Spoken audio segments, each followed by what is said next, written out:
GHMC council సమావేశానికి సంబంధించి మరిన్ని వివరాలు మా ప్రతినిధి సతీష్ ప్రత్యక్ష ప్రసారం ద్వారా అందిస్తారు.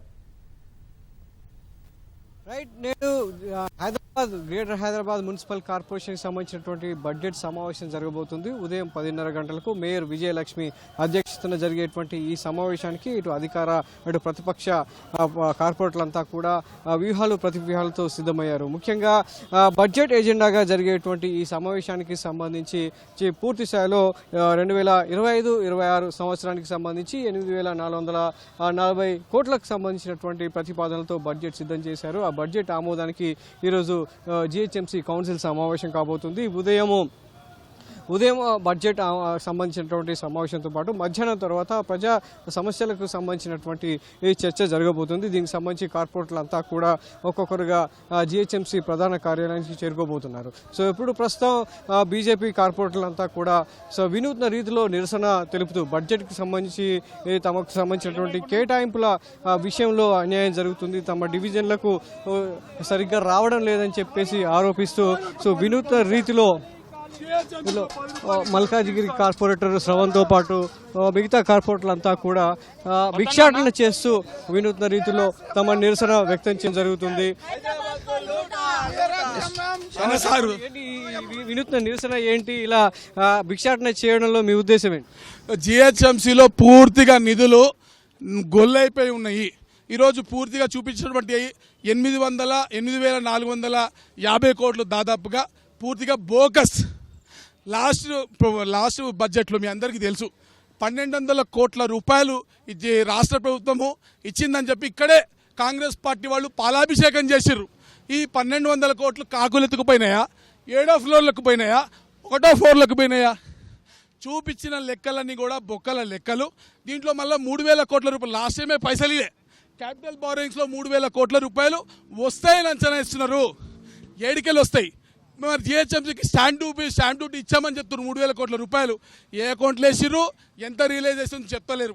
దొంగ లెక్కలు. దాని చిట్ట లోపల విప్పుత ఈ రాష్ట్ర ప్రభుత్వం ఇచ్చిన అన్నటువంటి 3,000 కోట్ల రూపాయలది 2,650 హెచ్సిటీ కింద ఇచ్చినటువంటి ఫండ్స్ ఏవైతే ఉన్నాయో దీని మేడిపండు చూడు మేలిమై ఉండును, పొట్ట విప్పి చూడు పొరుగులు ఉండును చెందానా. ఈ డబ్బుల చెక్న ఏ విధంగా జిహెచ్ఎంసీ నడ్డి విరిచే విధంగా ఉంది. ఆ రోజు టీఆర్ఎస్ ప్రభుత్వము ఎస్ఎన్డిపి ఎస్ఆర్డిపి పేరుతోటి ఆ రోజు దోపిడీ చేస్తే అప్పులు తీసుకొచ్చి ఈ ప్రభుత్వము ఈరోజు హెచ్సిటీ పేరుతోటి పాత పచ్చడిని కొత్త సీసాలో పోసి అదే పచ్చడిని కొత్త సీసాలో పోసి కేవలం మసిబూసి మారేడికాయ చేసి భాగ్యనగర వాసులను మోసం చేస్తోంది. 1,20,00,000 మంది జనాభా ఉన్నటువంటి భాగ్యనగరంలో మరి ఒక 10 కోట్ల రూపాయలకు నిమిషమన్నా కేటాయించారా? 10 కోట్ల రూపాయల బడ్జెట్కు కనీసం నిమిషమైనా కేటాయించకుండా చర్చే జరపకుండా 8,500 కోట్లకు మీరు 10 కోట్లకు నిమిషం వేసుకున్నా దాదాపు 14 గంటలు చర్చ జరగాలి. కనీసం ఒక్కరోజు కూడా చర్చ జరపకుండా, గంట సేపు కూడా చర్చ జరగకుండా budget deem to be approved అని మేయర్ గారు వెళ్ళిపోవడాన్ని మేము తీవ్రంగా వ్యతిరేకిస్తున్నాం. ఈరోజు కాంట్రాక్టర్లకు బిల్లులు లేవు, ఎక్కడ డబ్బులు లేవు, అనేక రకాలుగా జిహెచ్ఎంసీ బాధల్లో ఉంది. కాబట్టి దయచేసి మరి మీ దగ్గర ఎక్స్ట్రా డబ్బులు ఉంటే కాంట్రాక్టర్ బిల్లులు ఎందుకు ఇస్తలేరు, జిహెచ్ఎంసీ అప్పులు ఎందుకు తీరుస్తలేదని మేము అడుగుతా ఉన్నాము. మొత్తం చూడొచ్చు 3 రూపాయలు ఉన్నాయి దీనిలో.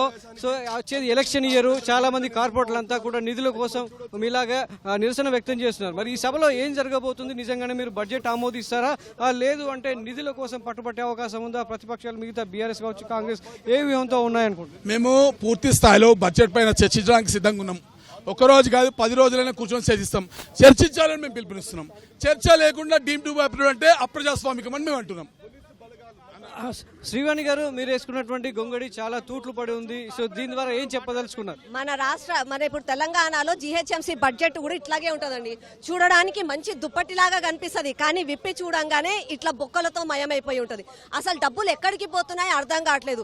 క్యాపిటల్ ఎక్స్పెండిచర్ లో 4,000 కోట్ల రూపాయలు వాళ్ళు చూపిస్తున్నారు బుక్కులలో, కానీ ఇంతవరకు కూడా సంవత్సర కాలంలో వాళ్ళకి కాంట్రాక్టర్లకు బిల్లులు ఇవ్వకుండా పనులన్నీ ఎక్కడిదక్కడ ఆగిపోయాయి. మళ్ళీ వేల కోట్ల రూపాయల బడ్జెట్ మీరు చూపిస్తున్నప్పుడు కాంట్రాక్టర్లకు ఎందుకు బిల్లులు చెల్లించట్లేదు? పనులన్నీ ఎందుకు ఆగిపోతున్నాయి? మళ్ళీ చర్చించడానికి మీకు ఎందుకు సమయం ఉండట్లేదు? కేవలం కాంగ్రెస్ పార్టీ వాళ్ళు ఆ పార్టీ నుంచి ఈ పార్టీకి కండువాలు మార్చుకొని వాళ్ళ బలం చూపించుకుంటున్నారే కానీ ప్రజల సమస్యలు మాత్రం పట్టించుకోవడం లేదు. ఇది బీజేపీ కార్పొరేటర్లు సో వాళ్ళ రాజకీయ లబ్ధి కోసం పార్టీలు మారుతున్నారే తప్ప ప్రజా సమస్యలను పట్టించుకోవట్లేదు. సో ప్రజలు కట్టేటువంటి పన్నులతో నిర్దిష్టమైనటువంటి బడ్జెట్ను కేటాయించి మౌలిక సదుపాయాలు కల్పించాల్సినటువంటి పరిస్థితుల్లో సో రాజకీయాల వల్ల సో నగర అభివృద్ధి సరిగ్గా నోచుకోవడం లేదు, ప్రజలు ఇబ్బంది పడుతున్నారంటూ బీజేపీ కార్పొరేటర్ల వాదన. మరి బీఆర్ఎస్ కార్పొరేటర్లు కూడా వినూత్న రీతిలో సభకు హాజరయ్యే అవకాశం ఉంది. అంతేకాకుండా ఈ బీఆర్ఎస్ బీజేపీతో పాటు మిగతా ఎంఐఎం కూడా ప్రజా సమస్యల మీద చర్చకు గట్టిగానే పట్టుబడుతుంది. మరి బడ్జెట్ సమావేశం ఏ విధంగా జరగబోతుంది అనేది ఒక ఉత్కంఠ అయితే నెలకొంది. ఇప్పుడే చూసాం మనం బీజేపీ కార్పొరేటర్ల నిరసన. మరి సభలో ఎలా ఉండబోతుంది, ఎప్పట్లాగే వాడివేడిగా జరుగుతుందా లేదంటే సజావుగా జరుగుతుందా అనేది కూడా కొంత ఆసక్తికరంగా మారింది. మరోవైపు సభను సజావుగా జరిగేందుకు అటు మేయర్ విజయలక్ష్మి కావచ్చు, జిహెచ్ఎంసీ కమిషనర్ ఇలంబర్తి పోలీసు భారీ సంఖ్యలో పోలీసు బలగాలను అయితే జిహెచ్ఎంసీ వద్ద మోహరించారు. ఎలాంటి ఇబ్బందికరమైన పరిస్థితుల్లో దృష్ట్యా ఇక్కడైతే ఎలాంటి ఇబ్బందికరమైన పరిస్థితులు తలెత్తకుండా సభను సజావుగా నిర్వహించేందుకు అన్ని రకాలైతే ఏర్పాటు చేశారు.